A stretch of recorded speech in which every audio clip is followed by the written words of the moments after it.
على رسوله الكريم أعوذ بالله من الشيطان الرجيم بسم الله الرحمن الرحيم ألا إن أولياء الله لا خوف عليهم ولا هم يحزنون صدق اللہ العظیم۔ میرے واجب الاحترام بزرگوں، دوستوں اور بھائیوں، جیسا کہ آپ کے علم میں ہے کہ یہ آج ربیع الثانی کی 2 تاریخ اور اس مہینے میں سیدنا عبد القادر گیلانی رحمۃ اللہ تعالی علیہ کا عروس بھی منائے جاتے ہیں۔ اسی نقطہ نگاہ کے تحت میں نے قرآن پاک کی وہ آیا کریمہ تلاوت کی ہے جس میں رب تعالیٰ ارشاد فرماتا ہے کہ جو میرے دوست ہوتے ہیں ان کو کسی قسم کا خوف اور غم فکر نہیں ہوتا۔ تو آج اس مختصر سے وقت میں سیدنا عبد القادر گیلانی رحمۃ اللہ تعالی علیہ کے بارے میں کچھ مختصر سی باتیں بیان کرنا مقصود ہے۔ سیدنا عبد القادر گیلانی رحمۃ اللہ تعالی علیہ کی ولادت جو ہے، آپ کی پیدائش 470 ہجری کو ہوئی اور آپ کی وفات جو ہے وہ 561 ہجری 11 ربیع الثانی بدھ کی رات کو عشاء کی نماز کے وقت آپ کا وصال ہوا، سیدنا عبد القادر گیلانی۔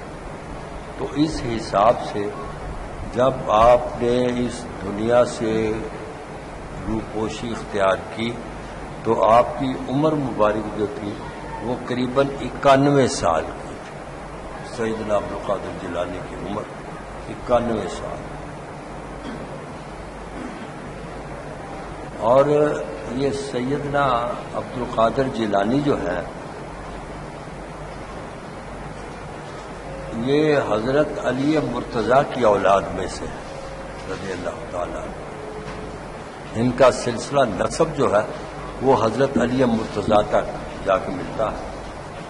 اب میں آپ کو وہ نام بتاتا ہوں کہ کس ذریعے سے آپ کا سلسلہ نسب حضرت علی مرتضیٰ تک ملا۔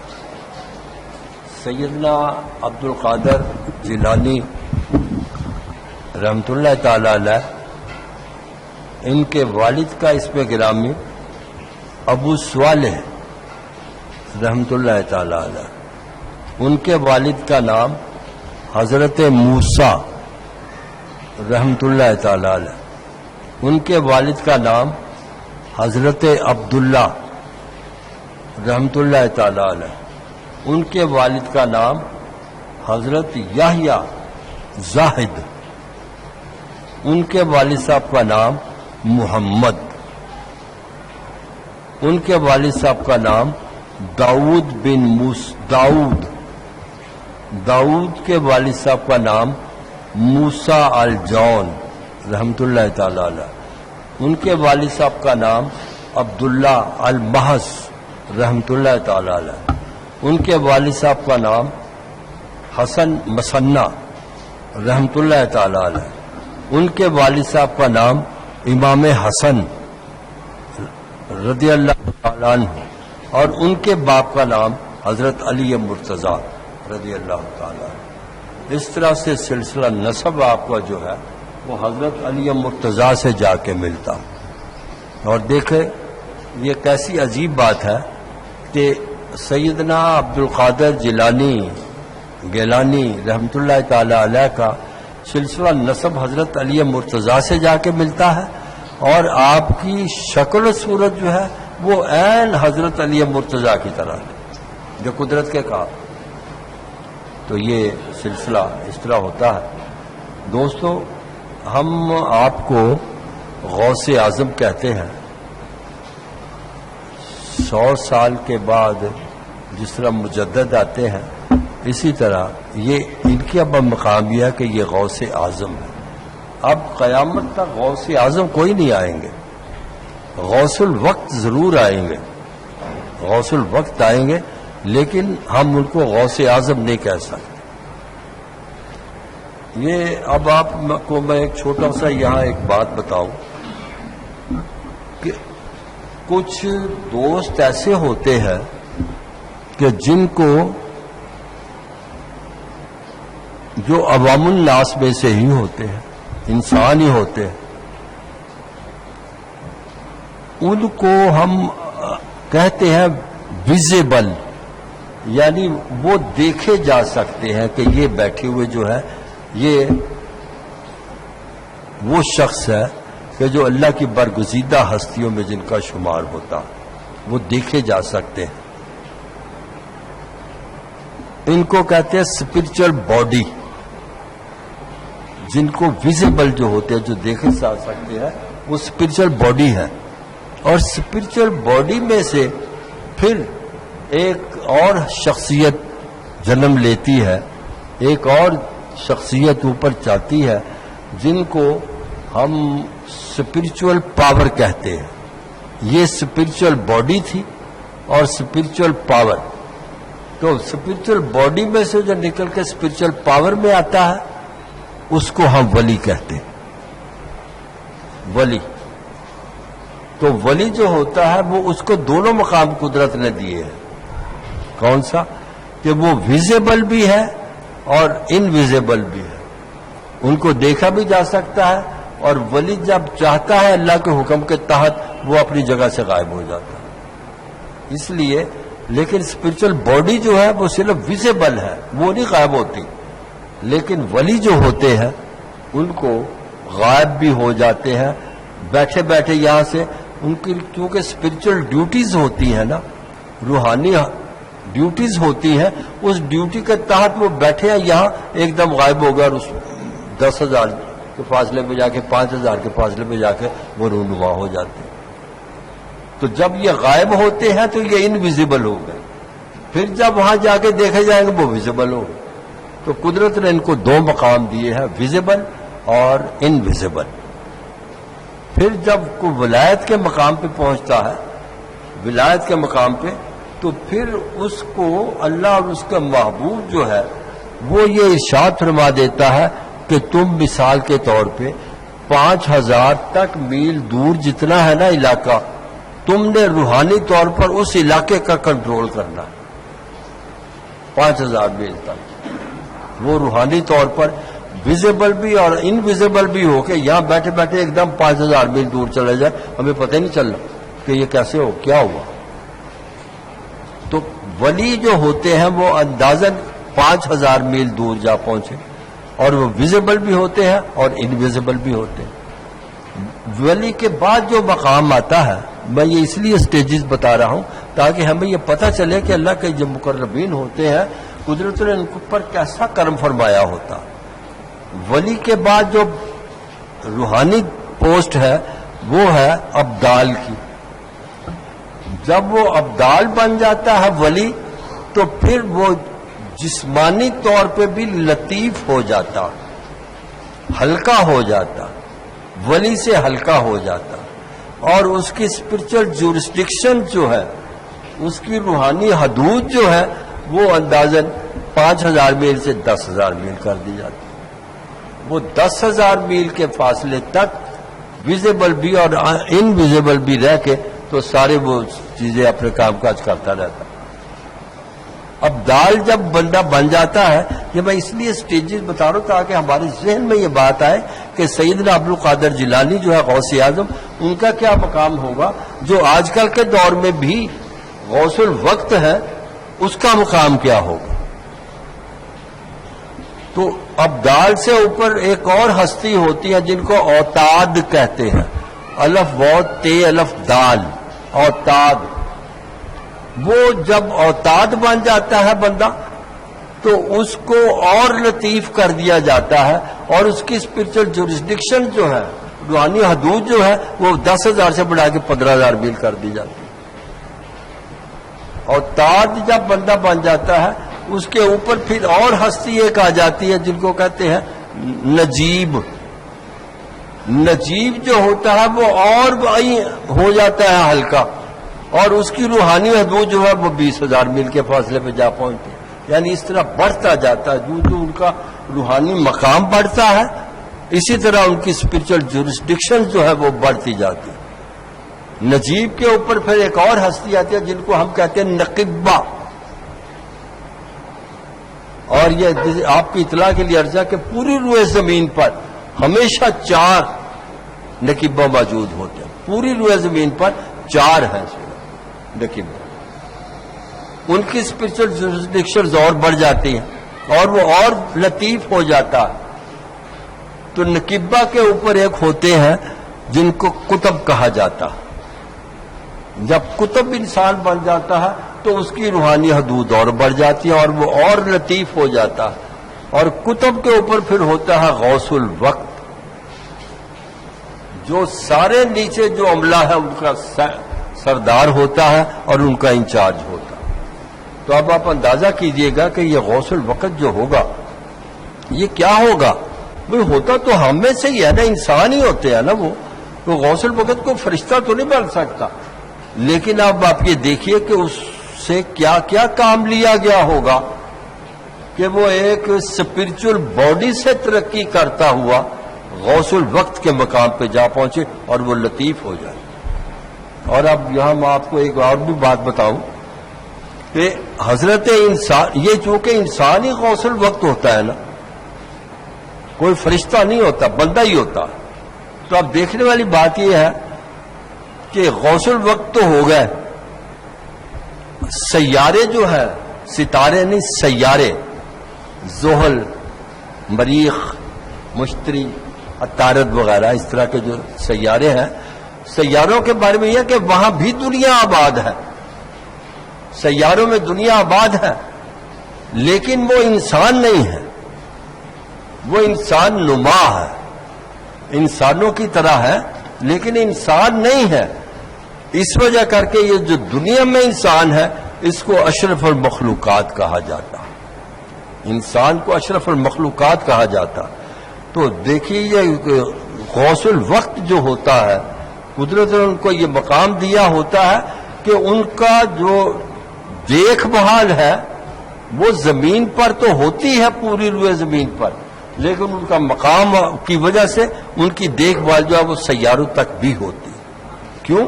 وہ اس وجہ کر کے کہ اوپر انسان نہیں بستے، انسان نما بستے ہیں. تو یہ اشرف المخلوقات انسان ہے. تو یہ اب آپ دیکھیے سیارے تک کون پہنچتا؟ دنیا ساری کوشش کر رہی ہے کہ سیاروں پہ پہنچ جائے لیکن نہیں پہنچتے. اب بعض اوقات بتاتے ہیں جی فلاں سیارے کے قریب پہنچ گیا وہ ہمارا، لیکن قریب پہنچا تو نہیں نا. اور قدرت نے یہ جو غوث الوقت ہوتا ہے انتہائی ایکسٹینٹ پہ جو ہوتا ہے اس کی رفتار کا اندازہ لگائیے گا، روحانی رفتار کا اندازہ لگائیے گا کہ وہ جیسے قرآن پاک میں ہے نا ترفق کہ آنکھ جھپکو، تو وہ ایک آنکھ جھپکنے کی دیر میں آنکھ جھپک کے کھولی تو وہ سیارے پہ. تو اب آپ اندازہ کیجئے گا کہ غوث الوقت جو ہوگا قدرت نے اس کو کیا مقام دیا ہوگا. یہاں تو ہم ترستے رہتے ہیں کہ ذرا اوپر 10 میل اوپر تک نہیں دیکھ سکتے، ہماری آنکھیں جو ہے وہ دھیا جاتی ہیں، ہماری پرواز جو ہے ذہنی پرواز وہ ختم ہو جاتی ہے. لیکن غوث الوقت جو ہوتا ہے اس کی روحانی پرواز یہ کہ آنکھ جھپکنے کی دیر میں سیارے پہ ہوتا، کیونکہ وہاں کا کنٹرول بھی انہوں نے ہی کرنا ہوتا، اس کے علاوہ اور کوئی نہیں کرتا. تو اب آپ اندازہ کیجئے کہ غوث الوقت کا یہ مقام ہے، تو جو پھر غوث اعظم ہوں گے قدرت نے ان کو کیسا نوازا ہوگا، کہاں کہاں نہیں وہ ہوں گے. جب غوث الوقت ہر جگہ پہ پہنچ سکتا ہے تو غوث اعظم کیوں نہیں پہنچیں گے. تو یاد چونکہ غوث الاعظم کے بارے میں بیان کرنا کچھ مقصود تھا مختصر سے وقت میں، تو ان کے بارے میں یہ عرض کر رہا ہوں کہ آپ غوث الوقت ہیں. اب دیکھنے والی چیز یہ ہے، میں نے پہلے بھی کچھ عرصہ ہوا یہ بیان کیا تھا کہ ایک ہوتے ہیں نا ولی ایسے بھی ہوتے ہیں کہ ہم سے مراد وہ ولی، وہ بندے، وہ بزرگ شخصیت ہے، وہ وظائف بھی کرتے ہیں اور چلہ کشیاں بھی کرتے ہیں. اور دن رات ایک کرتے ہیں، محنت کرتے ہیں، مشقت کرتے ہیں، اور پھر بھی کوئی ضروری نہیں کہ وہ اس مقام پہ پہنچے.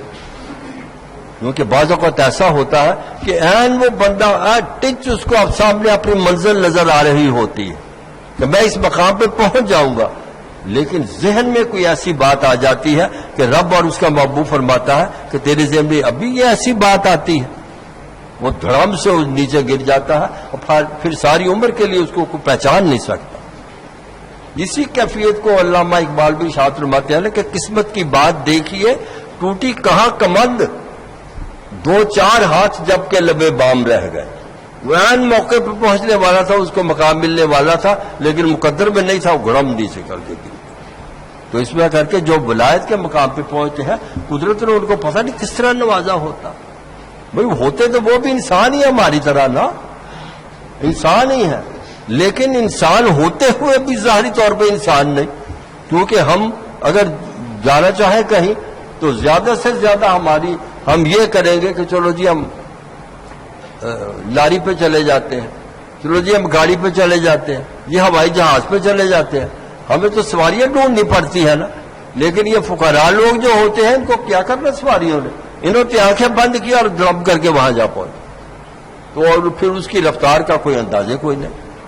تو بتا میں یہ رہا تھا اس لیے کہ ایک قدرتی طور پہ یہ اللہ کا کرم یہ ہوتا ہے کہ بعض ایسی ہستیاں بھی ہیں دنیا میں کہ وہ جب پیدا ہوئی وہ جب تو انہوں نے کوئی وظیفہ نہیں کیا، انہوں نے کوئی چلہ کشی نہیں کی، لیکن اللہ تعالیٰ اور اس کے محبوب کے فرمان کے مطابق وہ پیدائشی طور پہ ولی بن گئے. پیدا ہوئے ولی ہے، کوئی وظیفہ نہیں کیا، کوئی چلہ کشی نہیں کی. تو اب ہم یہ کہیں کہ جناب فلاں نے تو بڑی محنت کی، دن رات ایک کر دیا، وہ تو ولی بھی نہیں بن سکا، تو یہ پیدائشی طور پہ انہوں نے کچھ کیا ہی نہیں.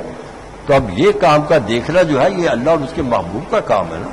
ہم تھوڑی کوئی کرٹیسائز کر سکتے اس پہ، ہم کچھ نہیں کہہ سکتے. یہ اللہ اور اس کے محبوب کی بات ہے.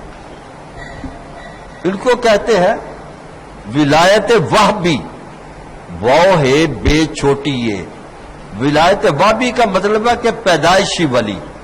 بندہ پیدا ہوا، بچہ پیدا ہوا تو وہ ولی ہے. کوئی وظیفہ نہیں کیا، کوئی چلہ کشی نہیں کی، کوئی کسی کا مرید نہیں ہوا ابھی تک، لیکن قدرت نے اس کو یہ مقام دے دی. اور ایک ہوتی ہے جس کو کہتے ہیں ولایت ودیت، یعنی اللہ والا کوئی بندہ، اللہ کی برگزیدہ شخصیت کسی کے نیک کاموں کی وجہ سے کسی وجہ کر کے اس پر مہربان ہو گیا تو اس کو ولایت جو ہے وہ ودیت کر دیتا، ویسے ہی عنایت کر دیتا ہے، اور اس سے کوئی وظیفہ یا چلہ کشی کوئی نہیں کرواتا.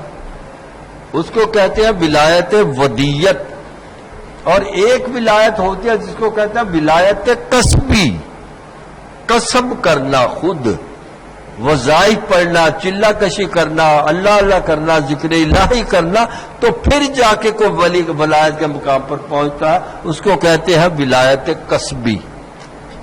اب جو پیدا ہوتے ہی ولی بن گئے انہوں نے تو کچھ بھی نہیں کیا، جن کو ودیت ہو گئی انہوں نے کچھ نہیں کیا، لیکن اسی وجہ کر کے جو مانے جاتے ہیں وہ مانے جاتے ہیں کہ جو ولایت کسبی پر متمکن ہے، کہ انہوں نے خود کسب کیا، دن رات ایک کیا، ذکر الہی کیا، وظائف پڑھے، چلہ کشی کی، سب کچھ کیا، تو پھر اللہ اور اس کے محبوب نے کرم کیا کہ ان کو ولایت کا مقام عطا فرمایا. اب جن کا میں ذکر کر رہا ہوں سیدنا عبد القادر جیلانی، ان کے بارے میں غور کیجئے گا کہ آپ کے والد گرامی سیدنا عبد القادر جیلانی کے والد، ان کا اندازہ کیجئے کہ کیا مقام ہوگا کہ جس کا بیٹا غوث اعظم ہے. وہ خود کچھ نہیں تھے، وہ خود ولایت کے مقام پر تو تھے، لیکن یہ مقام تو نہیں تھا ان کے باپ کا. وہ اچھا بعض دوست مجھ سے پوچھتا پیر صاحب یہ جو آپ یا کوئی لوگ کہتے ہیں کہ وظیفے اور چلہ کشی ان میں فرق کیا ہے؟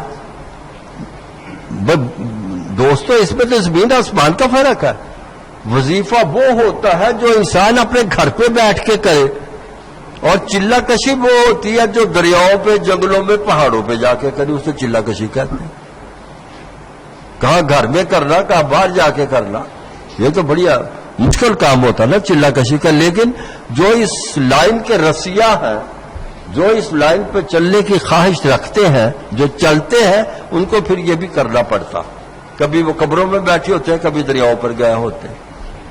تو آپ کے والد گرامی جو تھے ابو صالح رحمت اللہ تعالی علیہ, سید عبد القادر جیلانی کے والد گرامی حضرت ابو صالح رحمت اللہ تعالی علیہ وظائف پڑھتے تھے اور پھر چلہ کشی بھی کرتے تھے. ایک دن چلہ کشی کرنے کے لیے, جیسے میں نے ابھی عرض کیا کہ جنگلوں میں جانا پڑتا ہے, پہاڑوں میں, دریاؤں میں, تو یہ بھی آپ کے والد گرامی, ابھی ان کی شادی بھی نہیں ہوئی تھی والد صاحب کی ان کے, کہ دریا کے کنارے پہ بیٹھے ہوئے چلہ کشی کر رہے ہیں. چلہ کشی ہو رہی ہے تو بشری تقاضے کے تحت, انسان ہونے کے ناطے سے آپ کے والد گرامی یا حضرت ابو صالح رحمت اللہ تعالی علیہ کو بھوک نے ستایا. وہ بندے کو بھوک تو لگتی ہے نا, کچھ بھی ہو, کسی بھی مقام پہ ہو, لیکن بھوک تو لگتی ہے. بھوک نے ستایا تو آپ ارشاد فرماتے ہیں کہ میرے خیال آیا ذہن میں, اس وقت میرے پاس کھانے کو تو کچھ نہیں ہے, کچھ مل جائے تو کھا لوں. میرے پاس کچھ نہیں ہے لیکن بھوک لگی ہوئی ہے, کچھ مل جائے تو کھا لوں. آپ کے والد گرامی ارشاد فرماتے ہیں میرے ذہن میں یہ بات آئی, میں نے دیکھا وہ دریا اوپر سے نیچے کی طرف بہ رہا ہے نا, اس دریا میں ایک بہترین قسم کا سیب وہ بہتا ہوا پانی میں آ رہا. تو آپ فرماتے ہیں کہ میں نے, بھوک تو لگی ہوئی تھی, میں نے ہاتھ آگے بڑھا کے پانی میں سے سیب نکال لی, سیب نکال کے سیب کھا لیا. ہم بھی تو یہی کرتے ہیں, خاص طور پہ ہماری مستورات یہ کرتی ہیں. کیا کہ جب سبزی لینے جاتی ہے نا تو مٹر لینے ہو تو پاس گاجریں پڑی ہوتی ہیں, ایک گاجر اٹھائی تو کھانی شروع کر دیں. بھئی اللہ کی نیک بندیوں, تم نے پیسہ اس کا دیا کوئی؟ کیا حق ہے تمہیں کوئی دکان سے چیزیں اٹھا کے کھاؤ؟ مرد حضرات ہم جاتے ہیں وہ اسلام پور چوک میں ڈرائی فروٹ لینے کے لیے سردیوں میں, ہم نے لے لیا مونگ پھلی, تو پاس پڑے ہوتے ہیں چلغوزے, 2-4 چلغوزے اٹھا کے کھانے شروع کر دی. بھئی اس کی قیمت ادا کی ہم نے, اگر نہیں کی تو کیوں, ہم کیا حق رکھتے ہیں اس کو کھانے کا؟ تو فرماتے ہیں یہ آپ کے والد گرامی کو میرے ذہن میں یہ بات آئی کہ سیب تو میں نے کھا لیا لیکن میں نے قیمت تو ادا ہی نہیں کی, تو بغیر قیمت کے میں نے یہ کھا لیا. کیوں کھایا؟ فرماتے ہیں میں نے اپنا وہ جو تھا چلہ چھوڑ دیا, اور جہاں سے پانی اوپر سے بہ کے آ رہا تھا میں اس طرف اوپر ہی چلنے لگ گیا کنارے کنارے. کچھ کوس چل کے میں نے دیکھا کہ ایک سیبوں کا باغ ہے اور اس کے درخت جو ہے وہ دریا کے اوپر جھکے ہوئے. تو فرماتے ہیں میں نے کہا کہ یہی ہوگا باغ وہ جہاں سے سیب آیا. میں باغ میں گیا تو وہاں ایک راکھا تھا, رکھوالی کرنے والا. اس سے پوچھا یار اس باغ کا مالک کون ہے؟ انہوں نے کہا جی وہ فلاں جو درخت کے نیچے چارپائی پہ بیٹھے ہوئے ہیں نا, وہی درخت کا مالک. کہ آپ کے والد گرامی نے جا کے ان کو عرض کی کہ جناب میں چلہ کشی کر رہا تھا, وہ سیب آیا, بھوک لگی تھی, میں نے کھا لیا, تو میں نے اس کی قیمت تو کوئی وہی ادا نہیں کی, تو اب آپ مہربانی فرمائیے مجھ سے اس سیب کی قیمت لے لیں. تو وہ بھی بڑی آنکھ والے تھے, تو انہوں نے کہا مجھ سے قیمت لے لیں, اگر آپ قیمت لینا چاہتے تو مجھ کو معاف کر دیں, دونوں کاموں میں سے ایک کام کر لو. تو اس بزرگوں نے جو باغ کے مالک تھے انہوں نے کہا کہ دیکھو میاں میں تم سے پیسہ کوئی نہیں لیتا, میں تم سے پیسہ کوئی نہیں لیتا, پیسہ لے رہے نہیں, اب رہ گئی بات کہ معاف کر دو, تو میں معاف بھی نہیں کرتا, نہ پیسہ لیتا ہوں نہ معاف کرتا ہوں. ہاں ایک شکل پہ میں تمہیں معاف کروں گا. اس مالک باغ جو تھے انہوں نے کہا ایک شرط پہ معاف کر دوں گا کہ تم میری بیٹی سے نکاح کر لو, پھر میں معاف کر دوں گا. انہوں نے کہا کہ پھر معاف ہو جائے گا؟ جی معاف ہو جائے گا. انہوں نے ان کے والد صاحب نے ارشاد فرمایا کر دو میرا نکاح اپنی بیٹی سے. مالک جو تھے باقی انہوں نے کہا بڑی جلدی کہہ دیا برخودار کہ کر دو نکاح اپنی بیٹی سے, پہلے میری بیٹی کے بارے میں جان پہچان تو کرو نا کہ وہ کیسی ہے. اور جی کیسی بھی ہو مجھے منظور، مجھ کو معافی تو مل جائے گی نا. تو مالک صاحب نے ارشاد فرمایا کہ دیکھو میں تمہیں یہ بتانا چاہتا ہوں کہ میری بیٹی کی دونوں آنکھیں نہیں ہیں، اندھی ہے. آپ کے والد گرامی نے ارشاد فرمایا مجھے منظور ہے، اندھی سے ہی کر لوں گا نکاح. بھائی کاکا میری بیٹی جو ہے نا اس کے دونوں ہاتھ ہی نہیں ہے، ٹنڈی ہے وہ، اس کے ہاتھ نہیں. انہوں نے کہا کہ ٹھیک ہے مجھے پھر بھی منظور ہے، ہاتھ نہ بھی ہو میں نکاح کر لوں گا. تو ان کے باپ نے کہا کہ دیکھو میاں بات یہ ہے کہ وہ ہاتھ بھی نہیں ہے تو میری بیٹی کے دونوں پیر بھی نہیں ہیں. آپ نے فرمایا مجھے پھر بھی منظور ہے، کم از کم میری بریت تو ہو جائے گی نا. تو نکاح ہو گیا.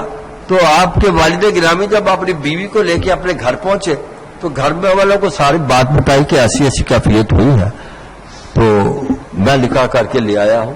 لیکن کڑی جو ہے، بیوی جو ہے میری، اس کی دونوں آنکھیں بھی نہیں ہیں، دونوں ہاتھ بھی نہیں ہیں، دونوں پیر بھی نہیں. تو گھر والوں نے کہا پھر کیا لے کے آئے ہو؟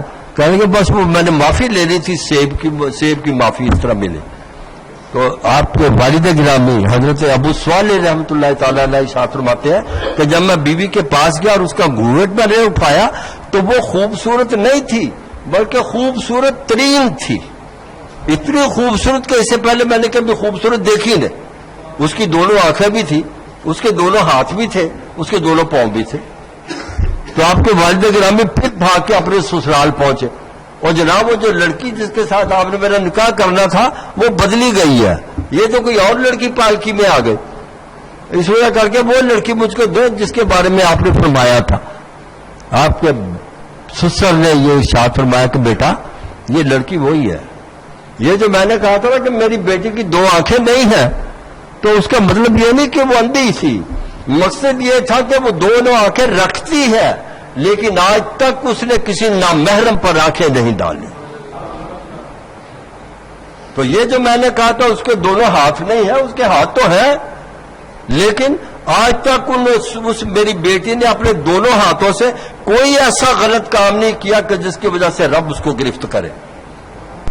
تو یہ جو میں نے کہا تھا کہ میری بیٹی کے پاؤں نہیں ہے، پاؤں تو ہے دونوں، لیکن آج تک وہ اپنی پاؤں سے کسی ایسی جگہ چل کے نہیں گئی کہ جہاں کوئی غلط کام ہو رہا. تو اب آپ اندازہ کیجئے گا کہ جس کی ماں کا یہ مقام ہوگا، جس کے باپ کا یہ مقام ہوگا، تو اس کی اولاد پھر سیدنا عبد القادر جیلانی نہیں ہوگی تو اور کون ہو. تو میں یہ بتا رہا تھا کہ جب سیدنا عبد القادر جیلانی کے والد گرامی کے ہاں آپ کی پیدائش ہوئی،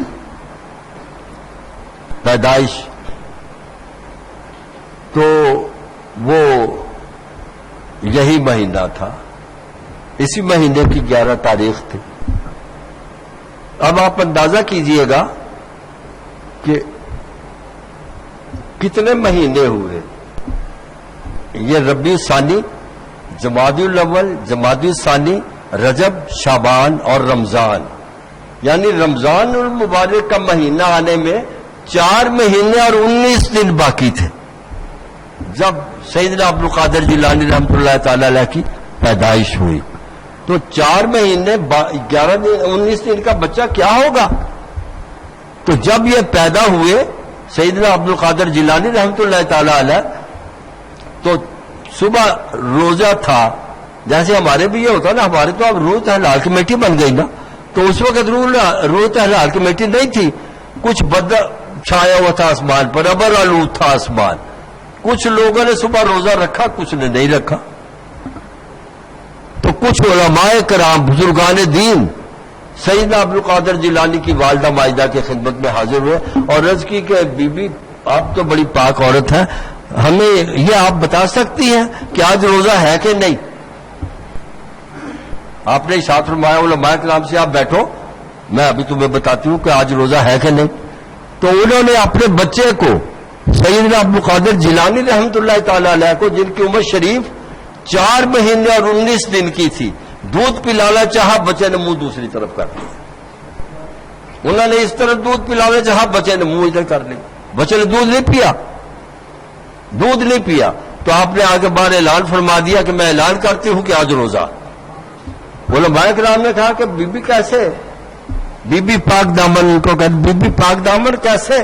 فرمایا کہ میں نے اس کو دودھ پلانا چاہا اپنے بچے کو، اس نے دودھ ہی نہیں پیا، اگر دودھ پی لیتا تو روزہ نہیں تھا، اس نے نہیں پیا لہذا روزہ۔ تو اس وجہ کر کے آپ کو جو میں نے ابھی عرض کیا تھا کہ ولایت وہبی، یہ ہے وہ ولایت وہبی کہ پیدا ہوئے تو ولی تھے۔ اور دوسرا کمال یہ تھا قدرت نے ان کو عطا فرمایا کہ ماں قرآن پاک جتنا روز پارا پڑھتی، یہ 9 مہینے تک اپنی ماں کے پیٹ میں رہے، ہر بچہ 9 مہینے تک اپنی ماں کے بطن میں رہتا، تو ماں کے پیٹ میں رہے تو جتنا ماں قرآن پاک پڑھتی تھی اتنا اللہ تعالیٰ اپنے محبوب کے صدقے میں ان کو حفظ کرواتا جاتا۔ اور جب یہ پیدا ہوئے تو قرآن پاک کے حافظ بھی تھے، جب یہ پیدا ہوئے تو روزے سے بھی تھے، اور کیسا مقام تھا ان کا، اس سے اندازہ لگائیے گا کہ یہ ان کی ماں کیسی تھی اور ان کے باپ کیسے تھے، اور قدرت نے بیٹا جو ان کو عطا فرمایا اس کا کیا مقام تھا، وہ پھر غوث اعظم ہی تو ہو سکتا ہے نا۔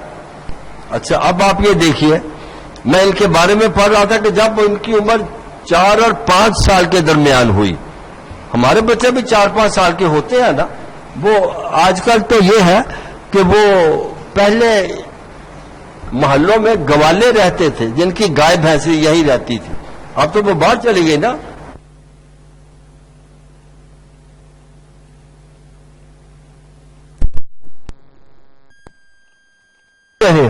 کسی نے اس کی دم پکڑی ہوئی ہے، کسی نے کان پکڑا ہوا، کسی نے کچھ اس کو پھیڑ رہے ہیں، گائے تو وہ بیچاری گزرتی۔ تو سیدنا عبد القادر جیلانی چھوٹے ہیں، دوستوں نے کہا بھائی آپ بھی تو اس کو پکڑے، اس گائے کو پکڑو تو صحیح نا۔ تو میں دیکھ کے حیران رہ گیا کہ انہوں نے جب اس گائے کی دم پکڑ کے کھینچی تو گائے رک گئی، گائے رک گئی تو اللہ تعالیٰ کی ذات ببرکات نے گائے کو طاقت گویائی عطا فرما دی، بولنے کی طاقت دے دی۔ گائے نے کیا کہا وہ الفاظ میں آپ کو بتاتا ہوں کہ گائے نے عربی زبان میں کہا ان کو مخاطب کر کے سیدنا عبد القادر جیلانی کو، ما لہذا خلقتا، اے بچے تجھے اس لیے پیدا کیا گیا ہے کہ تم میری دم کھینچے، ما لہذا خلقتا، تجھے اس لیے پیدا کیا گیا ہے، ولا لہذا امرتا، اور تمہیں یہ حکم دیا گیا تھا کہ تم میری دم کھینچ۔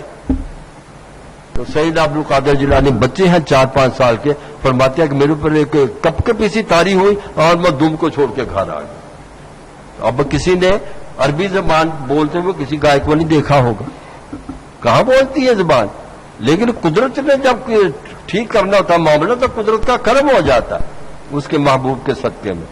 تو یہ میں بتا رہا تھا کہ یہ حضرت سیدنا عبد القادر جیلانی رحمت اللہ تعالی علیہ ہے جن کو قدرت نے ایسا مقام عنایت فرمایا۔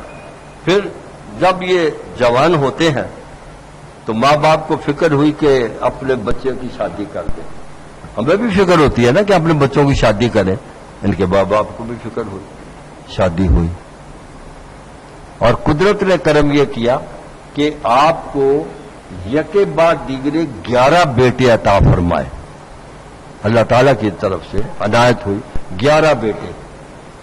میرے ذہن میں یہ تھا کہ میں جب دوستوں کو بتاؤں گا کہ 11 بیٹے تھے، شاید کسی دوست کے ذہن میں یہ آ جائے کہ پیر صاحب بتا ہی دیتے کہ ان کے نام کیا تھے، اسی وجہ کر کے میں نے تھوڑی سی ریسرچ کی ہے تو وہ نام بھی ان کے تلاش ہو گئے۔ اب آپ غور کیجئے گا، آپ کے سب سے بڑے صاحبزادے جو ہیں سیدنا عبد القادر جیلانی رحمت اللہ تعالی علیہ کے سب سے بڑے صاحبزادے جو ہیں ان کا اسم گرامی جناب سیف الدین صاحب رحمت اللہ تعالی علیہ، سیف الدین۔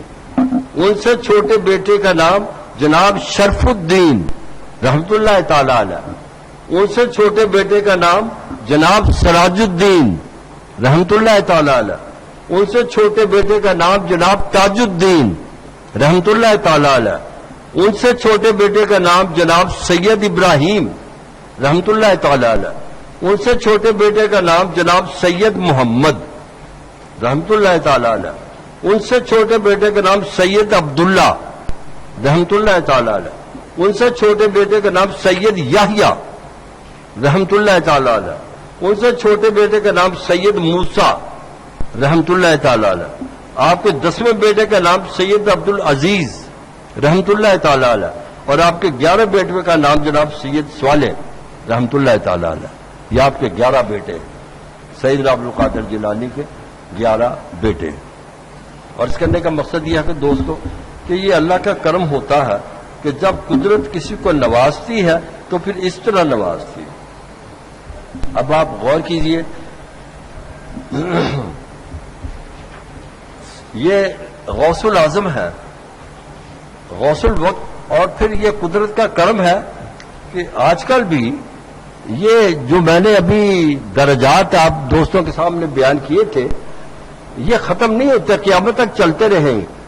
ڈیفینیٹ بات یہ ہے کہ آج بھی کوئی نہ کوئی تو غوث الوقت ہوں گے نا، کسی نہ کسی جگہ پہ تو ہوں گے، کتب بھی ہوں گے، غوث الوقت بھی ہوں گے، یہ ولی بھی ہوں گے، ابدال بھی ہوں گے، اوتاد بھی ہوں گے، نجیب بھی ہوں گے، نقیبہ بھی ہوں گے، سارے ہی ہوں گے، لیکن ہماری وہ آنکھ نہیں نا کہ ان کو دیکھ سکے، ہماری وہ روحانی آنکھ نہیں کہ ان کو پرکھ سکے کہ کیا ہے یہ اور کون ہے، کہاں ہے، یہ نہیں ہمیں پتہ چلتا۔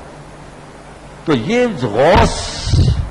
غوث الوقت جو ہوتے ہیں یا غوث اعظم جو ہوتا ہے، یہ بھلے مانس ایسی شخصیتیں ہوتی ہیں کہ ان کا ڈائریکٹ رابطہ جو ہوتا ہے وہ اللہ تعالیٰ کے محبوب سے اور اللہ سے ہوتا، کیونکہ ہر روز رات کو جب اللہ تعالیٰ کے محبوب کی کچہری سجتی ہے ہر روز، تو دنیا میں سے جو شخص وہاں کچہری میں حاضری دیتا ہے وہ غوث الوقت ہوتا ہے، اس سے نیچے کوئی نہیں جا سکتا نا، غوث الوقت ہوتا ہے۔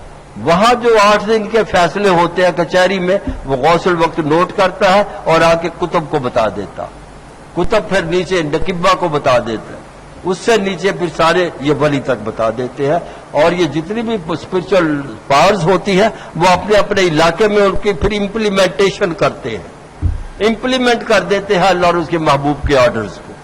تو اب یہ اندازہ کیجئے گا کہ ہم تو ساری عمر ترستے رہتے ہیں کہ یا اللہ ہمیں اپنے محبوب کا دیدار ہی کروا دے، یا اللہ ہمیں کالی کملی والے کا دیدار ہی کروا دے، لیکن یہ کیسی ہستیاں ہیں کہ جو روز ہی دیدار کرتی ہیں، ان کا مقام کیا ہوگا؟ اسی طرح غوث الاعظم میں ہے، روز اللہ کے محبوب کا دیدار ہوتا، تو ایک دن جب اللہ تعالیٰ سے گفتگو شروع ہوئی، غور کرے، اللہ تعالیٰ سے گفتگو شروع ہوئی تو عرض کیا کہ یا اللہ وہ اگر اجازت ہو تو ایک بات عرض کروں، رب نے فرمایا کہو۔ کیا؟ یا اللہ وہ بات یہ ہے، میں یہ عرض کرنا چاہتا ہوں، کیا اس وقت دنیا میں کوئی ایسا بھی بندہ ہے جو مجھ سے زیادہ تیری عبادت کرتا ہو؟ یہ سیدنا عبد القادر جیلانی رحمت اللہ تعالی علیہ نے اللہ تعالیٰ کی بارگاہ میں عرض کی، کوئی ایسا بھی بندہ ہے دنیا میں جو مجھ سے زیادہ تیری عبادت کرتا ہو؟ ندائے غائب آئی، عبد القادر ہے ایسا بندہ جو تجھ سے زیادہ عبادت کرتا، یا اللہ وہ کون ہے مجھے بتا تو صحیح، میں اس کے پاس جاؤں۔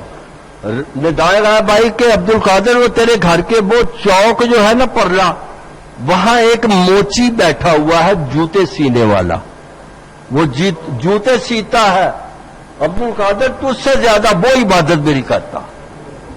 عرض کیا یا اللہ غوث الاعظم تو میں ہوں۔ فرمایا کہ ٹھیک ہے، یہ میرے اور میرے محبوب کا فیصلہ تھا تجھے غوث الاعظم بنانے کا، تجھے غوث الاعظم بنا دیا، لیکن یہ کوئی عبادت پہ منحصر تو نہیں نا، وہ موچی تجھ سے زیادہ عبادت کرتا ہے۔ اور ندائے غائب آئی کہ عبد القادر اس کو جا کے دیکھ۔ اب یہ غوث الاعظم موچی کے پاس گئے، وہ بیٹھا ہوا لوگوں کے جوتے گانٹھ رہے ہیں، لیکن وہ سیدنا عبد القادر جیلانی ارشاد فرماتے ہیں کہ میں نے ان کو دیکھا جوتے گانٹھ رہے، لیکن وہ اپنے چہرہ اوپر نہیں کرتے، بس نیچے منہ رکھ کے جوتے گانٹھ رہے، اور جو بندہ ان کو جوتوں کے گانٹھنے کے پیسے دے دیتا ہے وہ لے لیتے ہیں، تو جو نہیں دیتا اسے مانگتے ہیں، وہ موچی۔ تو آ کے عرض کیا، واپس آئے تو ندائے غائب آئی کہ عبد القادر وہ میرے یار کو دیکھا، موچی کو؟ رب کہتا میرے یار ہے، وہ میرے یار کو دیکھا؟ یا اللہ دیکھا کوئی خاص بات تو نہیں، یہی بات ہے کہ وہ کوئی اس کو پیسے دے دے تو وہ لے لیتا ہے، نہ پیسے دے تو مانگتا نہیں۔ رب نے ارشاد فرمایا کہ عبد القادر اس کے دل پر توجہ کی تھی، کچھ اس کے دل کی طرف متوجہ ہوئے تھے؟ یا اللہ نہیں۔ پھر جا اور اس کے دل کی طرف متوجہ ہو، دیکھو۔ تو سیدنا عبد القادر جیلانی ارشاد فرماتے کہ میں حیران رہ گیا جب میں پھر موچی کے پاس پہنچا، جب میں نے ان کے دل کی طرف توجہ کی، میں حیران اس بات پر رہا کہ اگر میرا دل 1 منٹ میں 100 دفعہ اللہ کہتا ہے، اس کا دل 200 دفعہ اللہ کہتا ہے۔ موچی، اسی لیے تو اللہ تعالیٰ اور اس کے محبوب کا حکم ہے کہ کسی کو اس طرح گرا ہوا مت سمجھو، کیا پتا کہ اس کے اندر کیا چھپا ہوا۔ کسی کو غلط نگاہ سے، کمزور نظر سے نہیں دیکھنا چاہیے، چاہے وہ موچی ہو۔ یہ فقیر مانگنے والے آتے ہیں، ہم ان کو کہتے ہیں بڑے ہٹے کٹے ہو، نوجوان ہو، جا کے کوئی چھاپڑی لگا لو، یہ کیا کرتے ہو؟ لیکن قرآن پاک میں اللہ تعالیٰ کی ذات بابرکات ارشاد فرماتی ہے وَأَمَّا السَّائِلَ وَلَا تَنْهَرْ، کہ اگر تمہارے پاس کوئی سائل آتا ہے مانگنے کے لیے تو اس کو جھڑکو مت جھڑکو اس کو، سائل آتا ہے تو۔ کیوں؟ حضور علیہ الصلوۃ والسلام کی ایک حدیث پاک میری نظر سے گزری، آپ ارشاد فرماتے ہیں کہ اگر تمہارے پاس کوئی مانگنے والا آ جائے جو گھوڑے پر سوار ہو کے آیا، گھوڑے پر سوار ہو کے آیا ہو اور تمہارے آگے آ کے ہاتھ پھیلا دے، تمہارے آگے آ کے ہاتھ پھیلا دے، تو اس کے گھوڑے کو مت دیکھو بلکہ اس کے پھیلے ہوئے ہاتھ کو دیکھو۔ گھوڑے کو نہ دیکھو، اس کے پھیلے ہوئے ہاتھ کو دیکھو، اور اس کو مت دابا مارو، جس طرح ہم مار دیتے نا دابا، ہٹا کھٹا، بدماش، مشٹنڈا، پتہ نہیں کیا کیا ان کو کہتے۔ حضور کا تو یہ ارشاد ہے۔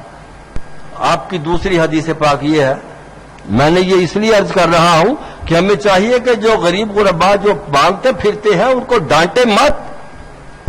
حضور کا ارشاد گرامیہ کہ جب آخرت کا دن ہوگا، جب آخرت کا دن ہوگا، اللہ تعالیٰ تمام مخلوق کو اپنے سامنے حاضر کر لے گا، تو ملائکہ کو ارشاد فرمائے گا کہ اے میرے ملائکہ، ان تمام مخلوق میں سے جتنے گداگر ہیں، فقیر ہیں، ان کو میرے سامنے لاؤ۔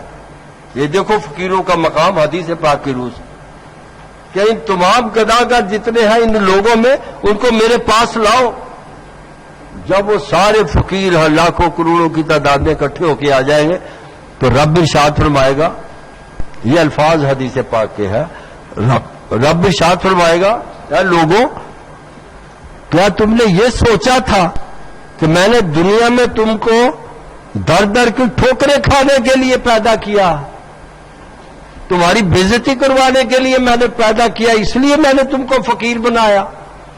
وہ عرض کریں گے یا اللہ ہمیں تو نہیں پتا، بس آپ نے فقیر بنا دیا، ہم فقیر بن گئے۔ رب ارشاد فرمائے گا، حضور علیہ الصلوۃ والسلام کا فرمان ہے، رب ارشاد فرمائے گا کہ آپ گدا کرو، اے فقیروں، یہ جتنی بھی مخلوق ہے ان میں گھس جاؤ، ساری مخلوق میں گھس جاؤ، اور تمہارے سامنے ان کی شکلیں آتی جائیں گی کہ جن سے آپ نے مانگا انہوں نے آپ کو دیا۔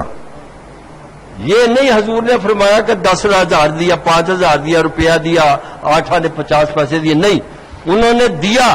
تو رب ارشاد فرمائے گا کہ جب تم ان کو پہچانو گے، ان کو پہچان کے اپنے ساتھ لیتے آؤ۔ ایک ایک فقیر کے پاس ہزاروں کی تعداد میں بندے آ جائیں گے کہ جن کے سامنے انہوں نے ہاتھ پھیلایا اور انہوں نے ان کو کچھ دیا۔ تو رب ارشاد فرمائے گا کہ تم دنیا میں ذلالت برداشت کرتے رہے، بے ادبی ہوتی رہی تمہاری، آج تمہارا یہ مقام ہے کہ جتنے بھی لوگوں نے تم کو دیا، تم ان کی انگلیاں پکڑو اور بغیر حساب کتاب کو ان کو جنت میں لے جاؤ۔ یہ فقیر کا مقام ہے، فقیروں کا، مانگنے والوں کا، بیگرز جو ہوتے ہیں گداگر، قدرت نے ان کو یہ مقام عطا فرمایا ہے، تو جو اللہ تعالیٰ کی برگزیدہ شخصیتیں ہوں گی ان کا کیا مقام ہوگا۔ اسی لیے اللہ تعالیٰ ارشاد فرماتا ہے وَأَمَّا السَّائِلَ فَلَا تَنْهَرْ، کہ اگر تمہارے پاس کوئی فقیر مانگنے کے لیے آتا ہے تو اس کو جھڑکو مت، اس کے گھوڑے کو مت دیکھو، بلکہ اس کے پھیلے ہوئے ہاتھ کو دیکھو۔ تو اس وجہ کر کے آج سے ہی اگر ہم جھڑکتے آئے ہیں، آج سے ہی ہم اپنے ذہن میں یہ رکھ لیں کہ کوئی بھی سائل آئے گا اس کو پیار سے کہہ دیں گے بھائی تیری مہربانی، کیونکہ آخرت کے دن کا میں نے آپ کو بتا دیا کہ وہ لوگوں کو لے کے جنت میں جائیں گے بغیر حساب کتاب کے، جنہوں نے ان کو پیسہ دیا ہوگا، چاہے وہ ایک ٹیڈی پیسہ ہی ہو، دیا تو ہے نا۔ فرض کرنے کا مطلب ہے کہ اللہ تعالیٰ کی یہ بزرگ ہستیاں جو ہوتی ہیں، اللہ تعالیٰ کے مقربین جو ہوتے ہیں، قدرت نے ان کو ایسا نوازا ہوتا ہے کہ یہ کسی چیز کی ان کو حاجت نہیں ہوتی، اگر آپ لوگ اگر کسی کو کچھ دیتے ہیں کسی بزرگ کو تو یہ نہیں ہمیں سوچنا چاہیے کہ ہم نے بزرگوں کو کچھ دیا تو انہوں نے لے لیا، بلکہ یہ سوچنا چاہیے کہ انہوں نے تمہارے اوپر رحم کیا کہ تم نے ان کو دیا تو انہوں نے قبول کر لی. اگر قبول نہ کرے تمہارے منہ پہ دے مارے، وہ فقیر ہے کوئی، ان کو تو اللہ کی ذات دیتی ہے، ان کو تو اللہ تعالیٰ کا محبوب عطا فرماتا. تمہارے روپیہ 2 روپیہ 5 روپیہ 50 100 1000 دینے میں اس کا کیا بن جائے گا؟ اس میں اگر کسی اپنے پیر کو یا کسی بزرگ کو کچھ آپ دیتے ہیں، یہ مت ذہن میں رکھیے کہ ہم نے اپنے بزرگ کو یا اپنے پیر کو کچھ دیا ہے تو انہوں نے ہم سے لیا، بلکہ یہ سوچیے گا کہ اس نے تمہارے اوپر کرم کیا کہ انہوں نے قبول کر لی تمہاری بات، ورنہ ان کو کیا حاجت ہے، ان کو کوئی ضرورت نہیں ہوتی اس بات کی. اس سے یہ ہوتا ہے کہ انسان کا اپنا رتبہ بڑھتا جاتا ہے. اپنے بزرگوں کو کچھ دیتے ہیں، وہ قبول کرتے ہیں، دینے والے کا رتبہ بڑھ گیا، پھر کچھ دیا پھر رتبہ بڑھ گیا. تو اس طرح یہ رتبہ جو ہوتا ہے وہ سٹیپ اپ ہوتا جاتا ان کا مقام جو ہے. تو یہ عرض کرنے کا مقصد یہ تھا کہ اللہ تعالیٰ کی یہ جو بزرگ شخصیتیں ہوتی ہیں، اللہ تعالیٰ کے جو مقربین ہوتے ہیں، قدرت نے ان کو ایسا مقام دیا ہوتا ہے، اس طرح نوازا ہوتا ہے کہ ہم تو تصور بھی نہیں کر سکتے. جس کو کہتے ہیں کہ دس از بیونڈ اوور ایکسپیکٹیشنز، ہم سوچ بھی نہیں سکتے کہ قدرت نے ان کو یہ مقام دیا. جیسے میں نے ابھی عرض کیا تھا کہ سیاروں پر جو دنیا ہے وہ یہی غوث الوقت جو ہوتے ہیں، ایک پلک ایک آنکھ چپکنے کی دیر میں وہ سیارے پہ جا کے پہنچ جاتے ہیں. کہاں پہنچا جاتا ہے؟ کتنی تیز رفتار آپ سپوتنک لے آئے، سیارہ لے آئے، طیارہ لے آئے، کچھ بھی لے آئے، لیکن اس کی رفتار اتنی تو نہیں ہو سکے گی نا کہ کروڑوں میل کا فاصلہ وہ طے کر کے پہنچ جائے. لیکن یہ فقراء لوگ جو ہوتے ہیں یہ آنکھ جھپکتے ہی وہاں جا پہنچتے ہیں. تو اس کا اندازہ کیجئے کہ قدرت نے ان کو کیا مقام دی. اور اگر ان کو ہم دے کے پچھتائے تو لعنت ہمارے دینے پر. کیا دے کیا، کیوں دیا؟ اگر پچھتانا ہے تو کیوں دیا؟ خوشی سے دو، چاہے 1 روپیہ دو، 10 روپے دو، 50 دو، 100 دو، 1000 دو، جتنی تمہاری ہمت اور استطاعت ہے بزرگوں کی خدمت کرو، لیکن پچھتاؤ مت. اگر پچھتاؤ گے کہ یا اللہ ہم نے ان کو دے دیا، کیوں اب ہمارے گھر میں ہی کام آ جاتا، تو یہ تمہارے فقیر ہے. یہ فقیر تو نہیں نا، یہ تو بادشاہ ہے. بادشاہ کیا ہے؟ یہ ان کو کنگ میکرز کہا جاتا ہے. یہ بادشاہ گھر ہے، یہ تو بادشاہ خود بناتے ہیں. میں آخر میں تھوڑا سا یہ ابھی 2-4 منٹ ہے میں یہ عرض کروں. حضرت خواجہ نظام الدین اولیاء زربفت رحمۃ اللہ تعالی علیہ اپنے حجرے میں تشریف فرما ہے کہ اپنے ایک مرید کو ارشاد فرمایا، بھئی یہ پیسے لو اور بازار سے فلاں چیز لے آؤ. مرید اب نہ تھوڑی کرے گا نا، پیر صاحب نے جو فرمایا وہ لے کے جا رہے ہیں. کہ اس وقت کون تھے بادشاہ؟ علاؤالدین خلجی. اس کے کچھ ہرکارے وہ بھی جا رہے تھے اور آگے آگے بادشاہ کی سواری جا رہے تھے، علاؤالدین خلجی. وہ ہرکاروں نے اس کو کہا، کس کو؟ خواجہ نظام الدین اولیاء کے مرید کو. اور میاں پیر پرے ہاتھ دیکھا نہیں، بادشاہ صاحب کی سواری آ رہی ہے. ان کو کیا پرواہ تھی؟ حالانکہ یہ مرید تھے. انہوں نے نہیں ہٹے تو ایک ہرکارا آگے بڑھا، اس نے ایک زوردار تھپڑ منہ پہ مار دی. حضرت خواجہ نظام الدین اولیاء کے مرید کو تھپڑ دے مارا اس ہرکارے نے. اور یہ اپنا کام کرتے ہیں. اب جب واپس آئے تو خواجہ صاحب ارشاد فرماتے ہیں، وہ کاکا تیرے منہ پہ یہ نشان کیا ہے؟ انہوں نے عرض کیا کہ جناب فلاں چیز. قلم دعات لاؤ، قلم دعات کاغذ لاؤ. قلم دعات کاغذ آئی، انہوں نے خط لکھا، بنام علاؤالدین خلجی، میرے خادم نے یہ بتایا ہے کہ تمہارے ہرکارے نے اس کے منہ پہ تھپڑ مارا اس وجہ سے کہ بادشاہ کی سواری جا رہی ہے، پرے ہٹو. میں تمہیں یہ حکم دیتا ہوں کہ اپنے اس ہرکارے کو میرے خادم کے پاس بھیجو اور اس سے معافی مانگے. اگر وہ معافی مانگنے نہ آیا تو تمہاری حکومت میں کسی اور کے حوالے کر دوں گا. میں تو عرض کرتا ہوں کہ یہ کنگ میکرز ہوتے ہیں، یہ تو بادشاہ گھر ہے، ان کو کیا کسی کی پرواہ ہوتی؟ King makers. جب علاؤالدین خلجی کو پتہ چلا، ان کو پتہ تھا ان کے مقام کا، خواجہ صاحب کے، وہ خود بھی بارگاہ میں حاضر ہوا اور اپنے خادم کو بھی لے آئے. آپ نے ارشاد فرمایا کہ بادشاہ صاحب میں نے آپ کو تو نہیں بلایا تھا، میں نے تو کہا تھا کہ وہ اپنے ہر کارے کو بھیجو میرے خادم سے معافی مانگے. عرض کی کہ سرکار صاحب سے پہلے میں معافی مانگتا ہوں آپ سے، اور یہ میرا ہر کارا ہے، یہ آپ کے ملازم سے معافی مانگتا ہے. آپ نے ارشاد فرمایا کہ اگر تمہارا ہر کارا نہ آتا تو تیری یہ حکومت کا آخری دن تھا، کل میں یہ حکومت کسی اور کو دے دینی تھی. تو عرض کرنے کا مطلب ہے کہ یہ جو فقراء لوگ ہوتے ہیں ظاہری طور پہ ہم ان کو دیکھتے ہیں کہ ہمارے درمیان میں رہتے ہیں، ہماری طرح کھاتے پیتے ہیں، ہماری طرح بیوی بچے ہوتے ہیں، لیکن قدرت نے ان کا مقام یہ دیا ہوتا ہے کہ دے کال کنگ میکرز، بادشاہ گھر ہوتے ہیں. یہ جس کو چاہتے ہیں بادشاہ بنا دیتے، جس کو چاہے گدی سے ہٹا دیتے. تو یہ ان میں سے ہے ایک سیدنا عبد القادر جیلانی بھی، کہ کنگ میکرز ہیں. اس قسم کی ہستیاں غوث ہو یا غوث الاعظم ہو، یہ کنگ میکرز ہوتے ہیں. تو اللہ تعالی ہمیں توفیق دے کہ اگر ہمیں ان میں سے کوئی نہ کوئی تو مل جائے، اس کی قدر و منزلت تو پہچانے نہ، اس کو بازو پکڑ لے کہ جناب ہماری طرف نظر عنایت فرمائے اور ہمیں بھی کچھ عطا فرمائے. تو اللہ تعالیٰ سے دعا ہے کہ اللہ تعالیٰ کی ذات بابرکات ہم کو بھی کسی نہ کسی کے لڑ لگا دے ایسے بندے سے کہ جو واقعی اللہ والے بندہ ہو. وما لنا الا البلاغ المبین.